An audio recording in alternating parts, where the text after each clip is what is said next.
Ladies and gentlemen, please welcome our moderator, board member, Clinton Global Initiative, and William J. Clinton Foundation, Chelsea Clinton.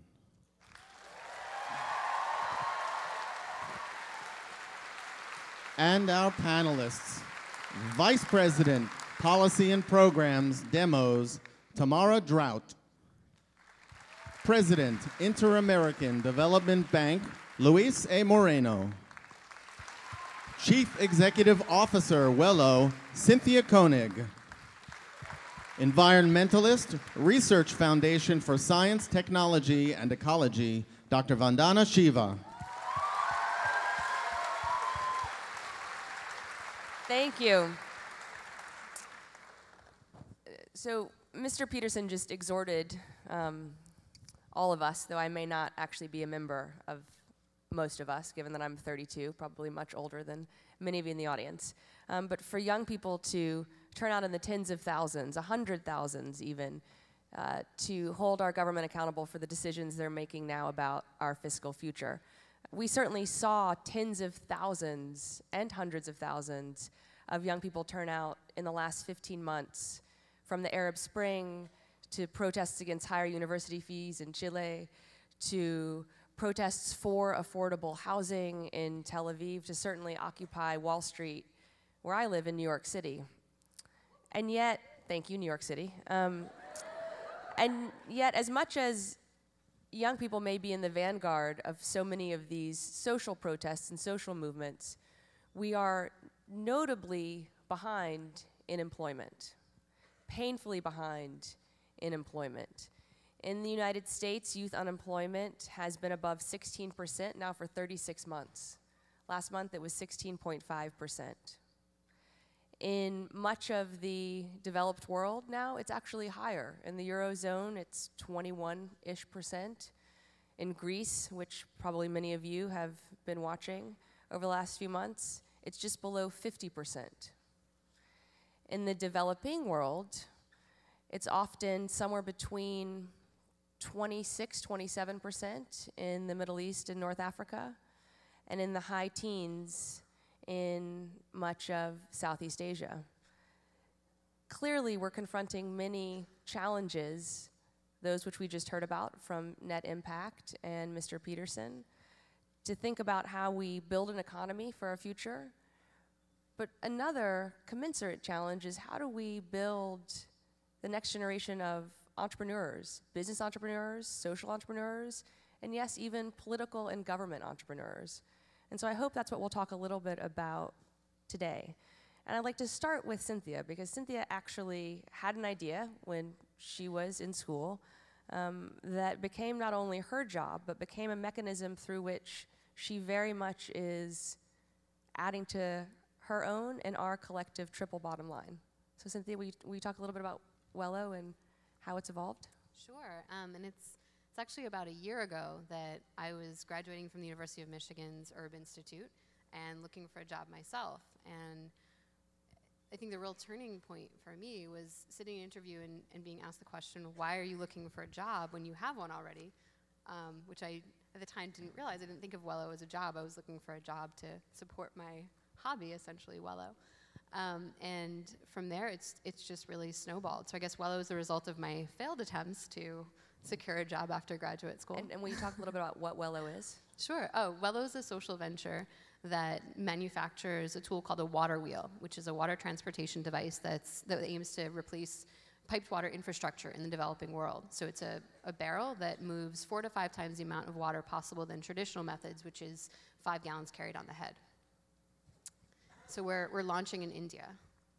And you're now employing other people. Yeah, last month our team doubled, and we'll probably double again in the next 2 months. It's terrific. And Luis, at the Inter-American Development Bank, and maybe you can explain a little bit about what that is, how do you find people like Cynthia in Latin America and the Caribbean? You know, particularly given that 60% of the Latin America and Caribbean populations are under 30. How do you connect with people who have these great ideas for their own advancement, but also, you know, for the society as a whole? Well, first of all, thank you very much. It's a pleasure to be here, and it's great to have all this group of students thinking about these very ideas.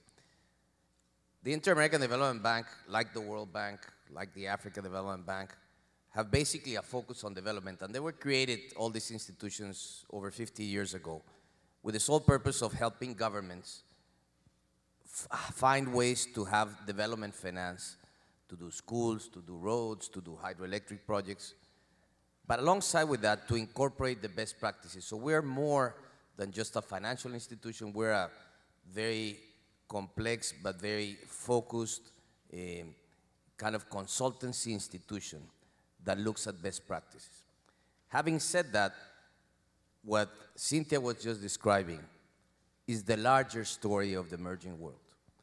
If you look at polls back in the 80s in Latin America, the story in Latin America in the 80s, which was the lost decade, this is when we had all the financial crisis at the time, the real issue was unemployment. And today, the issue to people is not employment anymore, is more security. And it is connected to many areas that are sourcing crime. And how to reach, therefore, what people like Cynthia do, we use a fund where we provide grants to help small entrepreneurs kickstart, to provide some of the technical assistance needed. You know, there's all the theory says, you know, this is the one area where all the jobs are created, as we know in this country, and most countries around the world happens in small and medium enterprises. But if that does not come accompanied with real skills that you can help develop that small business over time, eventually they fail. So we've worked with students. I went to Thunderbird, got an MBA years ago, and we got some of the students go to Peru. And they're working in Peru helping women entrepreneurs and helping them set up their own businesses. And some of the things that Cynthia was saying are the kinds of groups that we help support. It is ideas like her and others like her who need kind of the support from an institution to provide some of the funding to help her efforts become big. But Nana, you in many ways embody the paradigm of doing well and doing good together. And what you have been able to do in India, I think, is really remarkable, with now 500,000 farmers affecting goodness knows how many other millions of lives. Could you talk a little bit about that work and what lessons you think are applicable to students in the audience who are thinking about what they want to do when they graduate? Whatever you've studied or are studying won't necessarily follow you all your life. I was a quantum physicist. This is why I asked her the question, partly, so that you can see how she came from that to this. Now I save seeds and promote organic farming. And I do it because in 1984, we had the worst industrial disaster, Bhopal, and terrorism that took 30,000 lives in Punjab, 6 times 9/11. And I felt something was strange in an agriculture that was killing so many people. But then I realized it was also killing species, and started to promote a non-violent farming, as I call it, for ecological reasons. But it became increasingly economic too, because a high-cost agriculture is pushing farmers into debt. 250,000 Indian farmers have committed suicide in the last decade and a half of globalization, because they're trapped in high-cost inputs, high-cost chemicals, high-cost seed. And what they're growing is eventually having less and less value because of the dumping, the subsidies, etc. So we've built a network of farmers who grow biodiversity, through that have sustainable farming, but they double their incomes, they double the nutritional outputs. And most importantly, they are rebuilding nature's economy. I think what's wrong with the present model of the economy is, first, it's fossilized. It came from fossil fuels. And we can't afford to keep thinking that fossil fuels are at the center of work, which displaces people. That's why unemployment is linked to ecological destruction. And we now need to link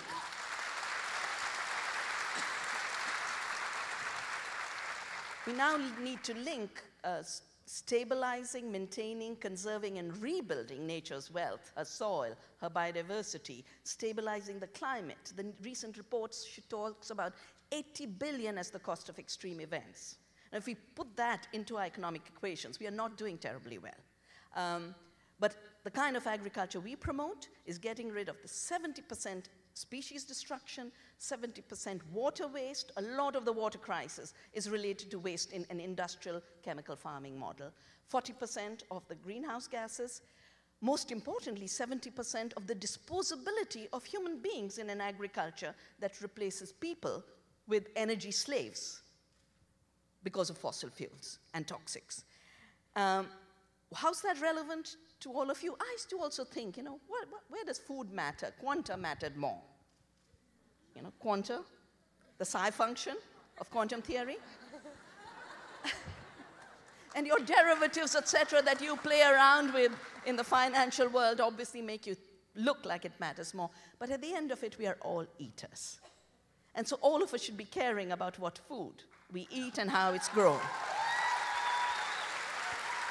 Two of the biggest issues of our times are 1 billion people hungry and 2 billion who are not hungry, suffering from diseases of obesity, malnutrition of another kind because of bad food. But we could be growing good food and get rid of these problems.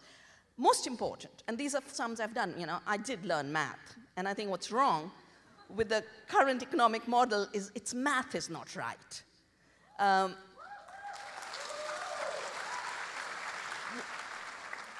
And what I realized was 50% of us will always be involved in the food system. We can be involved in the destructive component of it, speculating on commodities, shooting up the food prices, diverting grain to biofuels, creating toxics, driving Walmart trucks, or 50% could be in the creative work. And every month we have 25 people coming from around the world on how did you renew your lives, your employment, your livelihoods while you renew nature. And they become chefs, they run restaurants, they become organic farmers. The food system and the earth is inviting us to a diversity of work, of creative work, that we haven't even begun to explore, and we need to go there. Well, I think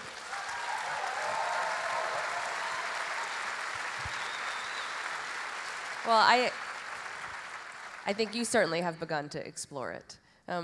One thing that you said that elicited lots of whistles was that our math is not right. And certainly the math of student loan debt in this country is staggering. That we now have more student loan debt outstanding than credit card debt, and that we breached the unenviable threshold of more than $1 trillion of student loan debt outstanding last month is staggering, particularly when we heard Mr. Peterson just talk about how he was so grateful that he got, quote, the best education money could buy. A college education today versus when he went, in inflation-adjusted dollars, depending on where you go, is 6 or 12 times as expensive today. So it actually is a lot more costly to go to school, and it's a lot more costly when you get out of school to have gone to school. And so that's one of the things that I hope tomorrow we'll talk a little bit about, is how do we think about these structural impediments to people who are clearly motivated to get the best education available to their assessment of their own potential, to then truly go out and push the work forward that Vandana was talking about and that Cynthia is doing. How do we think about that, and what should we be asking our policymakers to do? Okay, great question. The big generational shift that has happened from your parents' generation to yourselves is a great cost shift in terms of who pays for higher education. And the shift has been from it being a public responsibility to it being your responsibility, and primarily your responsibility by taking on lots of debt. So the implications for this, for our nation, for you, are profound. But I also want to talk a little bit about the overall context in which this shift has happened, because we also have a double whammy for a new generation entering adulthood, and that is a steady decline in the quality of jobs that are available, particularly for those who aren't in this room, those who aren't going to get a college degree. So I want to tell a little story that I think kind of illuminates this, because it's hard to think about in the abstract. We hear a lot about sort of the American dream. Is it broken? Is it not? Or there's been a significant decline in economic mobility and social mobility in this country.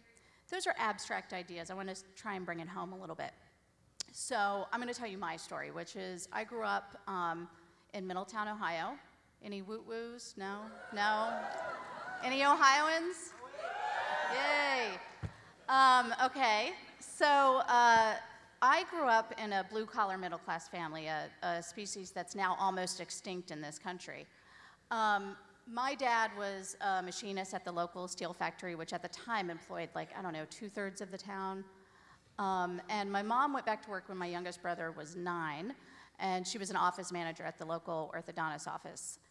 So they were able to send me to a public university, Ohio University. Yay, go Bobcats. We did great in the NCAA, by the way. Nobody thought it was going to happen. They were able to pay for my college out of pocket. What did that mean for me? I entered school and exited school in 4 years, which is now the exception. It now takes about 5 years for the average student to complete college. I had 0 debt when I left undergraduate school. I didn't even have to work a job while I was in school, so I could focus on things like clubs that would help my professional career when I graduated. Now, fast forward to your generation. So not only has the price of that university tripled since I entered, the jobs that our parents have declined. That steel factory, it employs maybe 20% of the population now. And the wages for those jobs are not nearly what my dad was paid. My mom got laid off from her job and now makes half of what she used to make, and was without health care for the first time in her entire life at the age of 60. So when you think about what we've lost, it's not just we've handed over the levers of opportunity onto the shoulders of students to pay for. We've also lost an economy that provides good quality jobs for everybody who needs one. And that's certainly true right now in the post-recession. But even before the recession, we had a serious structural problem in our economy where wages had declined for all but the best educated workers. And if we get a chance, I'd love to talk about how we can turn that around. But one more point, sorry. So that's how it sort of plays out in the individual level in terms of the obstacles you face and your friends face back in your hometowns. In the national level, this is why public policy is my domain. So I care about the laws that we pass to create opportunity for people. So the United States right now leads the world. We are #1 in the level of education of our old population. Among 55 to 64-year-olds and even older, we're #1 in the world. Among 25 to 34-year-olds, we're number 12. Americans didn't become dumber. Our public policies changed. The doors that we opened over the course of a generation to a whole new cohort of college students have slowly been closed over time. So today we have what I call this debt for diploma system, which is going to leave most of you with around $25,000 in debt. Well, on that sober note, Sorry. no, that's okay, and I hope we will get back to talking about some of the solutions. Luis, we were talking earlier, and I don't know if a lot of people are aware that sort of the World Bank system holistically is not only the largest funder of public health and healthcare programs in the developing world, much more so than the World Health Organization, but is also the largest funder of educational programs in the developing world, more so than UNICEF. Could you talk a bit about kind of what you think works, since we're very biased towards action and solutions here, in terms of kind of accessing young people's potential in both more formal educational systems, but also through vocational programs? Because I know you've done a lot with apprenticeship, and I think there's a lot of interest in this room about finding and working with strong apprenticeship models. Well, this is a very important question, and certainly in the case of Latin America, what you have is, and you were mentioning about the student protest in Chile, which is is very different than the protests in the Middle East, which are about democracy and inclusion. This is more the effect of the growth of the middle classes, which is happening extremely fast. As you correctly said at the beginning, the average age in Latin America is 27. We have, in essence, a demographic bonus. So you have all these young people coming into the labor market with growing middle classes, and there is definitely a change in aspirations. And that's what's driving this anxiety. How fast can they get a job? And no longer can they just have the right skills for the changing jobs and the changing nature of our economies, which is, in a way, a paradox to what you see today in the United States. And therefore, one of the key areas is how to develop skills to work. And some of the things that we're doing is working with corporations who are doing business in Latin America, both US companies, global companies in general, and certainly companies from Latin America, and have them in turn work and identify the kinds of skills that they need for that new labor force that they are engaging. And that talks a lot about some of the faults in the traditional education as we know it. And it requires much more on-the-job training. And so it's kind of that phase that we're introducing, which I think in many ways the United States solved years ago with your community colleges and some of your skills-related possibilities of education, as has Germany, for instance. So these are some of the things that we're working in marrying those two, and understanding that education begins with early childhood development, where the child is being developed, in working with teachers. I mean, there's no other way, and working with teachers and the whole society in interest in what matters beyond simply tests, but understanding that education is an ongoing system, which then leads to those skills to work. So that's kind of the work that we have. The larger ecosystem. Yes. Vandana, when you first started this work, how did you convince farmers to try something new? Because often, people will want to be second, but there's often a great hesitancy to be first. So how did you kind of convince people that it was worth trying? And then now, given the many years that you've been doing this work, do you see in younger people, the children of the original farmers you worked with, for example, a different mentality toward their own lives and their responsibilities to our planet?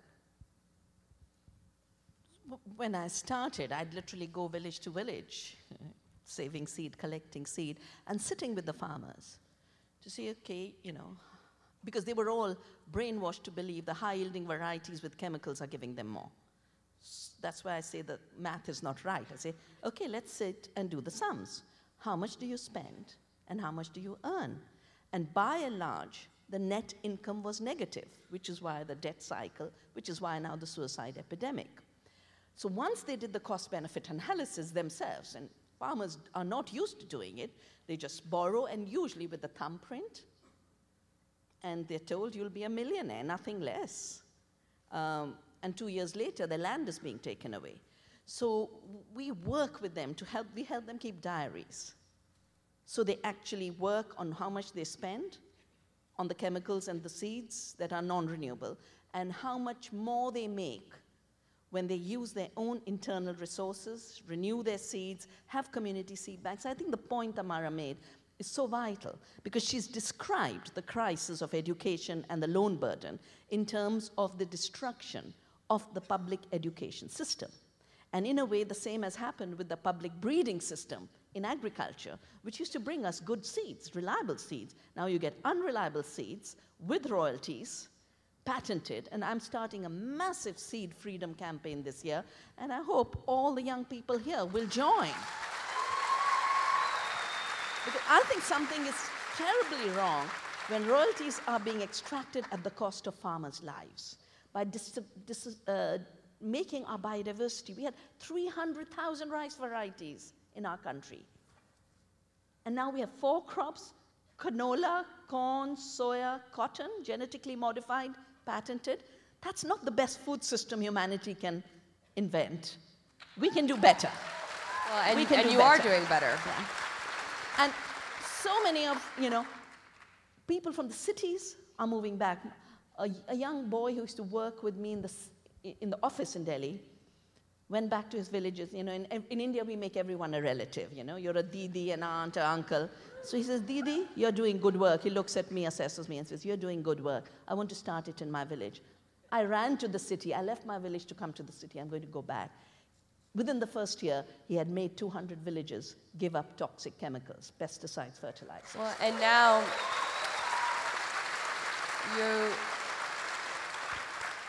you work with 500,000 farmers, but they're not all in one location. No, we work in 16 states. Now we're working with the government of Bhutan. As you know, Bhutan said this growth thing doesn't measure much. We're going to gross measure national happiness. Gross national product. They measure gross national happiness. And they are organizing, they're organizing at the UN, well-being and happiness, redefining the economic paradigm. The Prime Minister has asked us to help them go 100% organic. I'm waiting for the day this country will start to make those kind of commitments. Well, Tamara, what do you think some of the solutions are that we actually collectively here can and should be advocating for? Understanding the current sort of financially precarious position our country is in, understanding how many states are in even more of a financially precarious position because unlike our federal government, they can't actually have a budget that's in deficit year over year. What should we ask our national government to do and our state governments to do to try to change this equation such that we're not the 24th in education in the next generation? Well, I think a couple things. I think we need to think bold here. And I think a lot of that starts with not allowing this idea that we can't afford to invest in people in this country. We can afford it. And it's absolutely true that we have a long-term debt problem. But we also have a short-term and a long-term priorities problem. We have the money. Our GDP nearly tripled in the last generation. Per capita income grew by like 66% since 1980. That's per capita, though. That doesn't tell you anything about how it's distributed in society. And we know what happened. We know that the majority of those gains went to the very top. And states and our own federal government have been cash-strapped and constrained from doing the things that benefit our entire nation and help us all move ahead. So I think we have to get back to some real fundamentals here, which is that the best investment this nation can make is in the future of its people. And that means we are a richer nation today than we were when I went to college and it cost a third what it did. So we have to remember that. Yes, we face some real long-term debt fiscal challenges, but we are not without resources in this country. And I also want to say a big area where the United States lags considerably, not only in higher ed, but at the complete other end of the educational spectrum, which is early childhood education and care.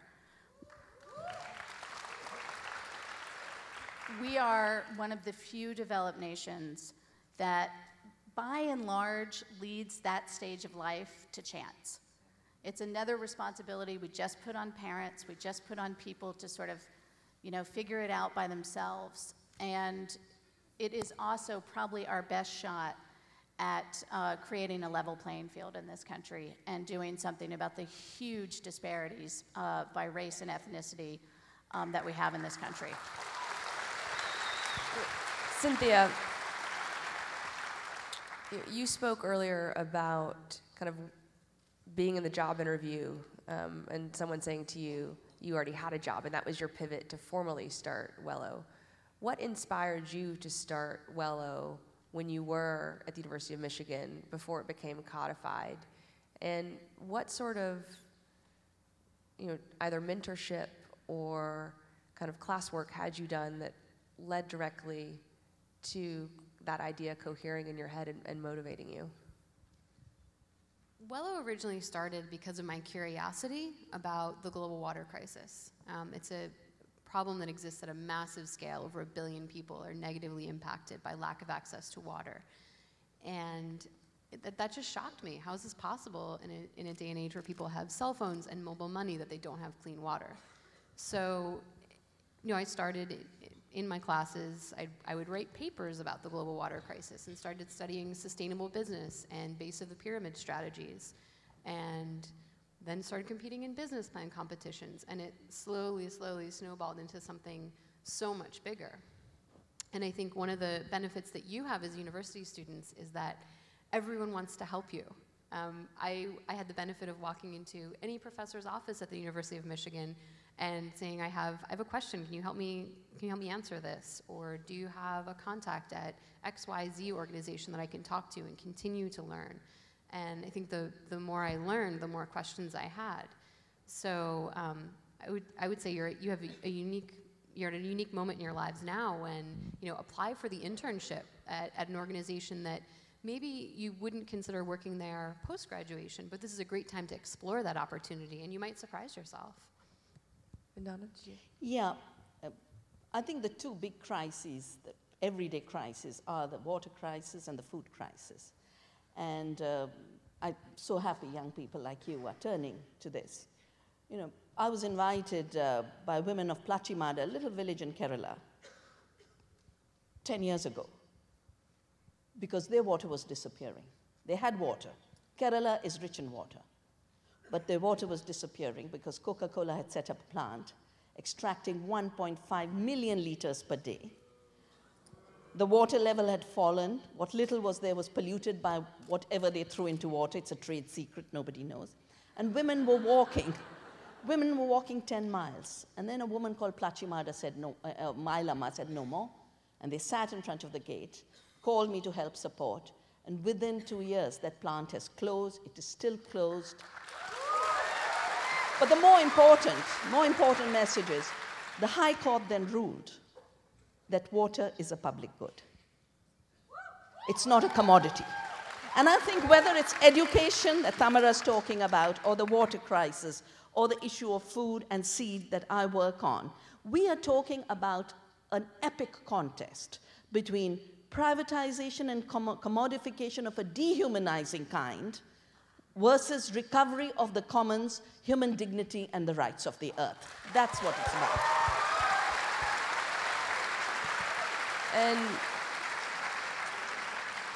And Luis, turning to one of our questions from Alan Arturo via Twitter, given that,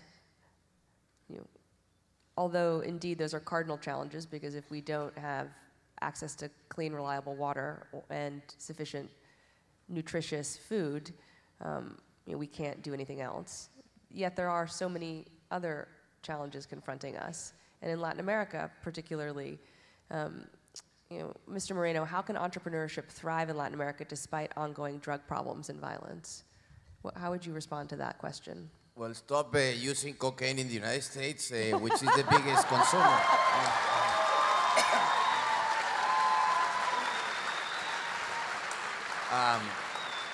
That's an entrepreneurship of a criminal kind. True. Look, I come from Colombia. I know this problem. And I have to say, I will always say it. I've always been extremely grateful to President Clinton for what he helped do our country, because Colombia has begun to turn the corner largely because of what he started. One of the paradoxes I see today is that in Latin America, at a moment that we have the best growth in many, many years, if you look at the 10 most violent countries in the world, 6 are in Latin America. We have about 8% of the population of the world, and we have about 1/3 of the homicides of the world. And that requires a very vigorous government response, but has to bring civil society and society as a whole together. We did a study that in Central America alone, what this means is about 8% of GDP. Imagine for a minute the cost of drug trafficking to this set of countries. Now, But this will be part also of some of our growing pains because entrepreneurship is thriving and there's huge potential. And where is the huge potential? The huge potential is in these growing middle classes as you have to totally think of disruptive business models. It's kind of the theory that you were used to selling the regular toothpaste to this set of consumers, that today you have some consumers who never bought that toothpaste, for instance. But maybe because the packaging is makes it all very expensive, and how to rethink to begin to produce products for the set of growing middle classes that definitely have different set of aspirations. And we see it in all kinds of what we call today impact investment. And we have developed a number of very fascinating projects using, for instance, networks of the private sector to reach the majority. And if I were any of you here, this is what I'd be thinking. The biggest growth market in the world is in the base of the pyramid. And that base of the pyramid is growing very fast around the world. Today you have about 1.2 billion people in the middle classes. In 20 years, it will be over 3 billion. That's a huge opportunity of which you have to totally think absolutely different. Could I just ask one question, though? How can the base be the middle class? No. The base is the poor. The base is definitely the poor, and this is where government policies have to be directed to support that movement of people to begin to move out of extreme poverty, and there's many ways that this has been done in focusing to the poorest of the poor. Initially through government subsidies and some form of entitlement, and Latin America developed something that is being used around the world, which is the so-called conditional cash transfers, as an example, which basically is something that we developed at the bank, which consists of saying to a mother, we don't want you to let your child not go to school, but on the contrary, we want you to send your child to school, and in order to do that, the government will provide a subsidy of, say, $50 a month. And then she'll go through medical checkups, as will the child, to make sure that he can begin to do his learning process. And this is where I was talking about early childhood development. This is something that's begun to really become important throughout our countries, and it's something that we forgot. So we were, in essence, having a difficulty of teaching a whole generation with limited capacity to learn. And we know, I mean, all the literature will tell you that the one thing that breaks that cycle of poverty begins with education and giving access to people to that basic education. Vandana, a question for you from Brian Collinsworth. Can lessons of delivering affordable, sustainable agriculture be applied to other global challenges like access to health? And presumably he means healthcare. Well, I think the two are so intimately linked. The WHO a few years ago brought out a report how the biggest chunk of diseases is related to the food system. It's true in this country as well. And this country particularly, and this country sets the lesson for bad food around the world. It's got the name junk food. And I think this junk food culture should go. So growing, I mean, that's why we talk of growing nutrition. You can't grow junk food and add one vitamin to it. That's not the way we're going to solve it.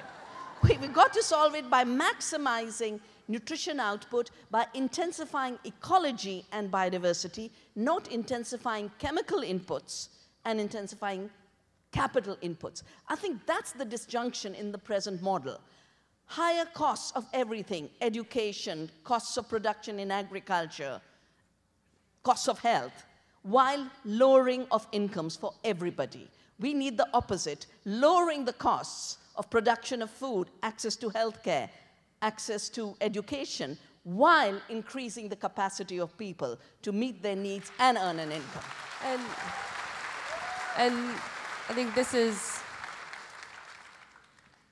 a question really for Luis and Tamara. You know, what Vandana just articulated, I would argue, is a call for government action. You know, I think this is precisely kind of what should be rendered unto government.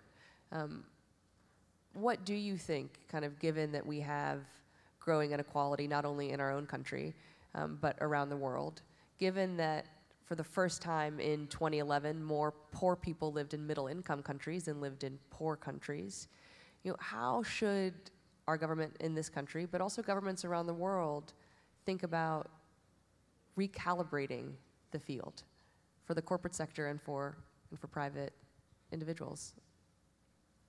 Okay. Well, gosh, I'm like the cynic on this panel. I hate being in this position, but I fundamentally think it's going to be very hard in the United States for the government to really play that robust role if corporations dictate our policymaking. This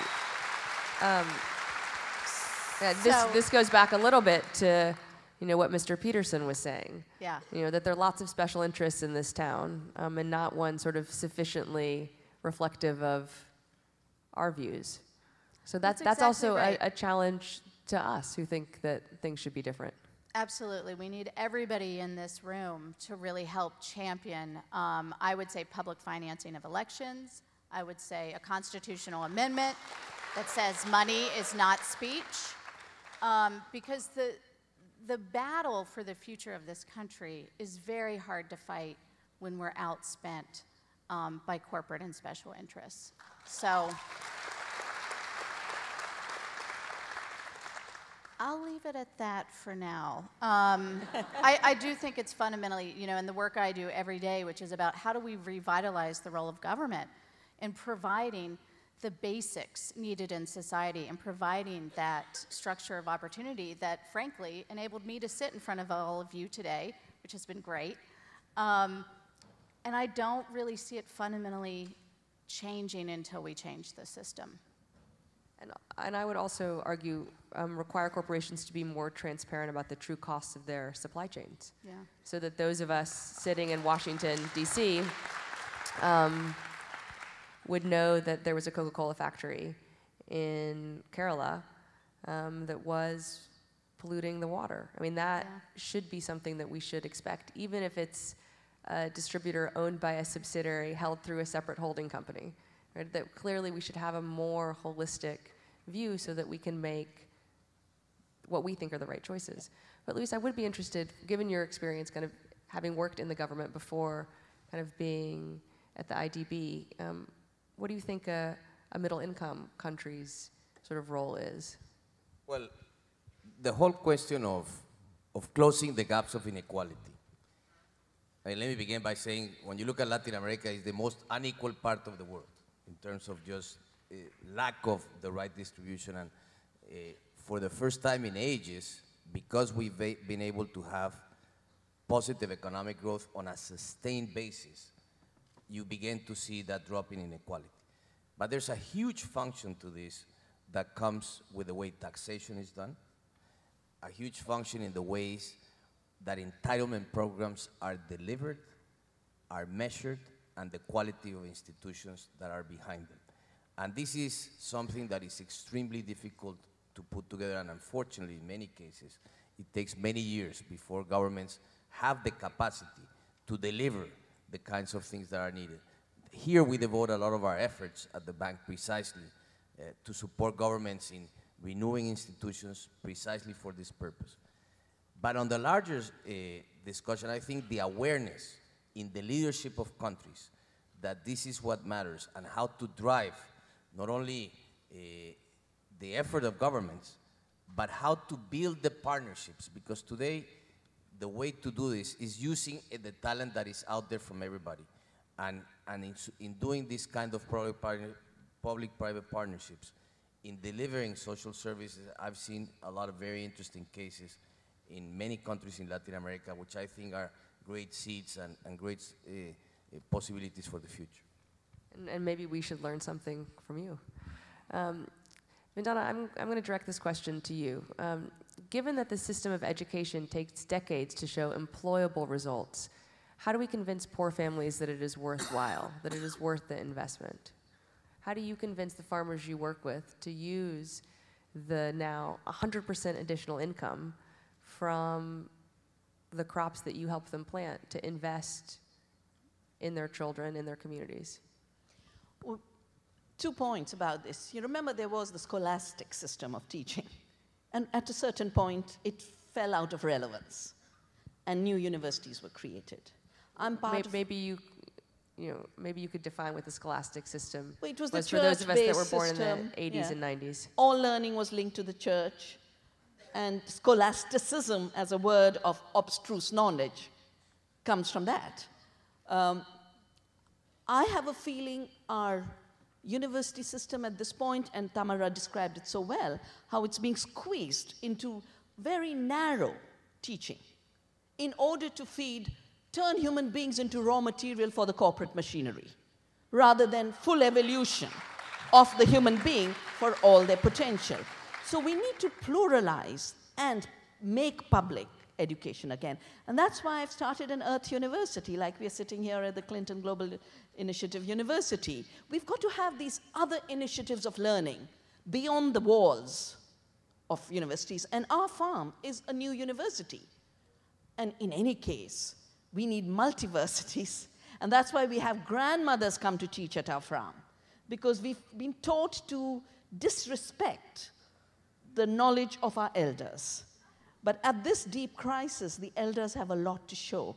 It's the elders of indigenous cultures who have wisdom of kinds we need desperately. So I think we need to learn from every source. And at least for me, a plant, a seed, nature, the soil, they're all teachers. And we have to make more teachers. A broader definition of education. Cynthia, I'm going to direct this to you. It's from Ryan. For those of us straddled with student loan debt, how do we continue this work, presumably meaning the work you all are doing that brought you here, while facing the reality of meeting our basic needs? Be very creative. No, I think personally, a year ago, that was something that I really worried about, how, it was audacious to think that I was going to move to another country, start a business, without being from that country, without speaking the language, how to get up and running. And I've been able to continue on, have, rally support, get people behind me who believe in what I'm doing, and just, you have to think in sometimes really short time increments, like what's going to get me to next week, next month, next quarter, not necessarily, what does this look like 20 years down the road? I think you always have to juggle both in your mind, but be creative and tighten your belts a little bit. I think that's great advice for any of us in what we may want to do. Luis, I'm going to direct this to you. Even if small businesses or farms receive funding to get off the ground, how can these startups compete with global mega companies? Well, I think what you will see more and more in the world is how the change of the face of the global companies and how you have this evolution of global companies coming from the South. I mean, you see huge businesses developing as a result of really of the changes that are taking place in emerging countries. If you look at the top 100 corporations in the world today and compare them to 20 years ago, they're very different. And it will be even more different in a very short period of time. Now, in terms of, I think that the real possibility for emerging small businesses is basically to solve needs of, and the entrepreneurs look at the vacuum of needs that exist in this huge space that is being developed that requires a totally new thinking of the way you do your traditional business. And I think that's really where, with the uses of technology, with, as I was saying before, with disruptive business models, that's where I think the real possibilities are for the future. Tamara, I want to give you the last word because you said that you were the cynic, and I don't want you to feel as if you kind of left here with only cynicism. And although, thankfully, we have the highest number of students from outside the United States and the highest percentage of students from outside the United States that we've ever had here at CGIU. This is great. More than a third are from outside the United States. We have close to 2/3 who are from the United States, and even more who are here studying in the United States from abroad. So I'd like you to just comment a little bit on what Cynthia said. How would you recommend sort of we all leave here and many of us go forward and try to figure out how to make a living while also pay off student loan debts, to navigate that balance, not only for their own lives, but for all of us? Oh, it's a hard balance. And it's one of the reasons why so many students get pulled into careers that they originally didn't want to go into because they pay so well. I think one thing that I've loved about this conversation is clearly by the moments in which you all clap, there's such a strong moral compass in this room. And I'm actually optimistic about the future, at least of this country. And, you know, I want to be one of your honorary nieces. I'm in love with this woman.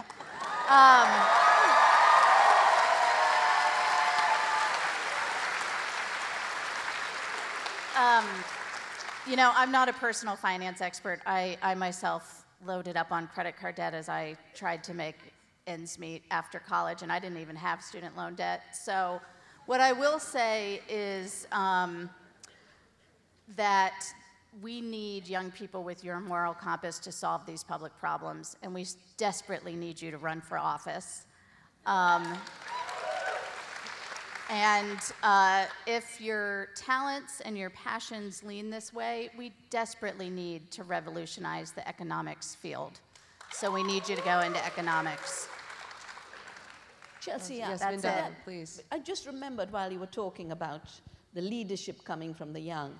I'm part of a World Future Council, and we realize this neglect of the future is part of the crisis. And we are moving, the UN, to create a commission, an Ombudspeople Commission for future generation and their rights. And this will be part of the Rio Plus 20 process, so I hope all of you will join. Well,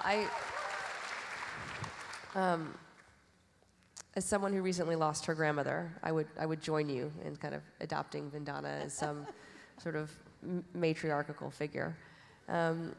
And I'd like to close hearkening back to what Mr. Peterson said, exhorting us in our tens and thousands and hundreds of thousands to have our voices heard, to hold our corporations accountable, to hold our academies accountable, to hold our public institutions accountable, certainly to hold our politicians accountable, and to urge you not only to go into economics or to run for office, but to go work for Walmart, to go work for Coca-Cola, to go work in the corporate system, to change the corporate system, to help build the better world that we all want to live in.